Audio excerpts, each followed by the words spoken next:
evening, guys. How are you? I was feeling a little sorry for myself about all the troubles I'm going through, and I started laughing. I made a joke about myself. Burn incense here in a minute. I forget what the joke was. Anyway, one of the things I was very critical of myself. I watched one of the videos. I never really watched these videos, but I watched one of them, and I totally got something wrong. But thank God it was right when I was talking about the Bereans. And I said, double check whatever I say. And then I'm like, and what are those two trees? The tree of death and life, and I don't know, we were talking about some other subject.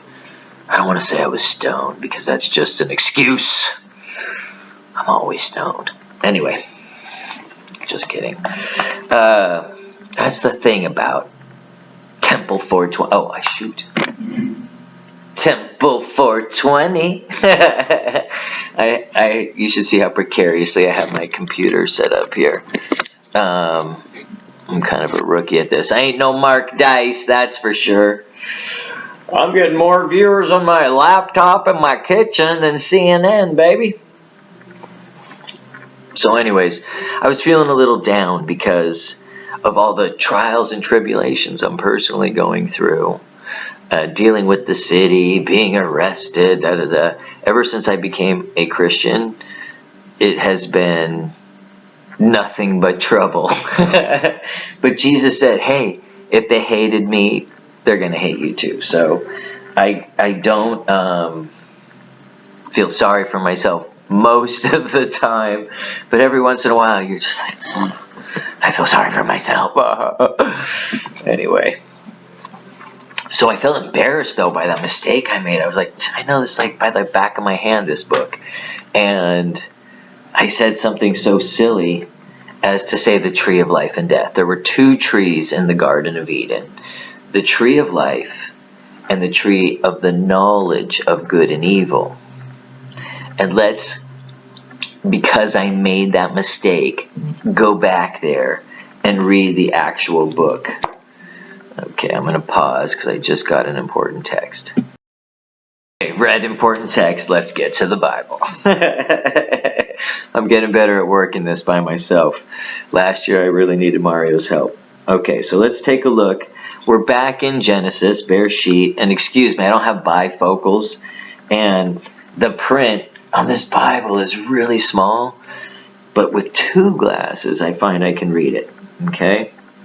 And the reason our end times prophecy focuses on the book of Revelation, even though we haven't touched there in a minute, and like I said last year, we were totally focused on the white horse, the crown, the corona, and the bow, the toxon, the mascadol. Okay, so this year we're going to focus on the red horse, on the war, the red horse of war.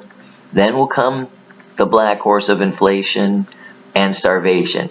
And if you think inflation is bad now, just wait till you see what's coming. But you can be prepared for it. Harpazo, baby.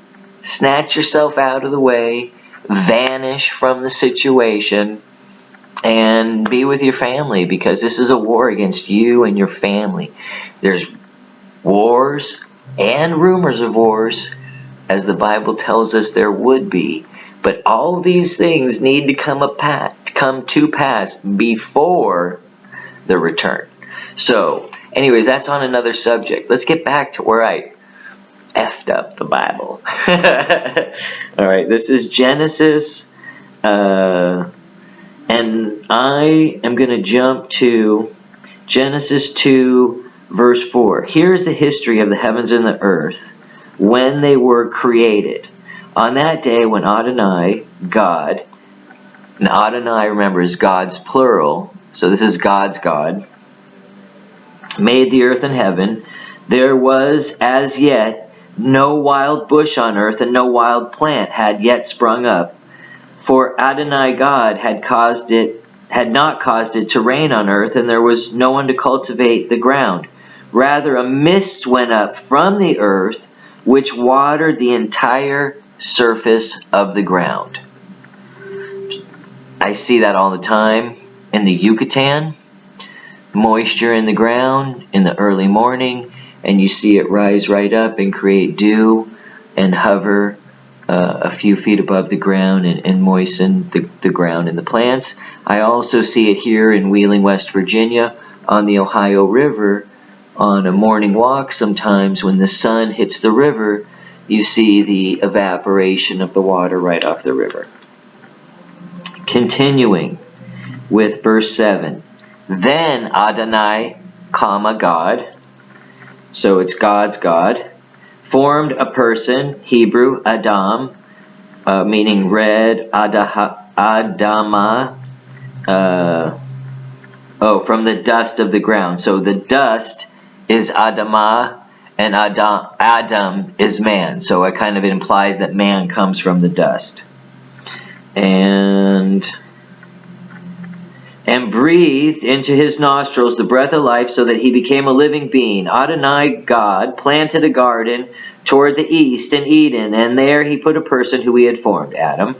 Out of the ground, Adonai, God, caused to grow every tree pleasing in appearance and good for food, including the tree of life in the middle of the garden, and the tree of knowledge of good and evil. Okay, so that's what I said wrong the other day. I was like, I don't know what I'm thinking about. I'm talking about Samson.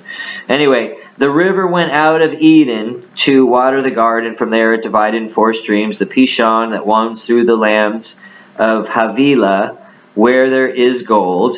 The gold of that land is good. Aromatic resin, onyx stones are also found there. The name of the second river is Gihon, or Gishon. It winds throughout the land of Cush. Cush, I believe, currently, I know Kush as somewhere between Pakistan and India, the Hindu Kush Mountains. But there's also something in Africa that was a region called Kush.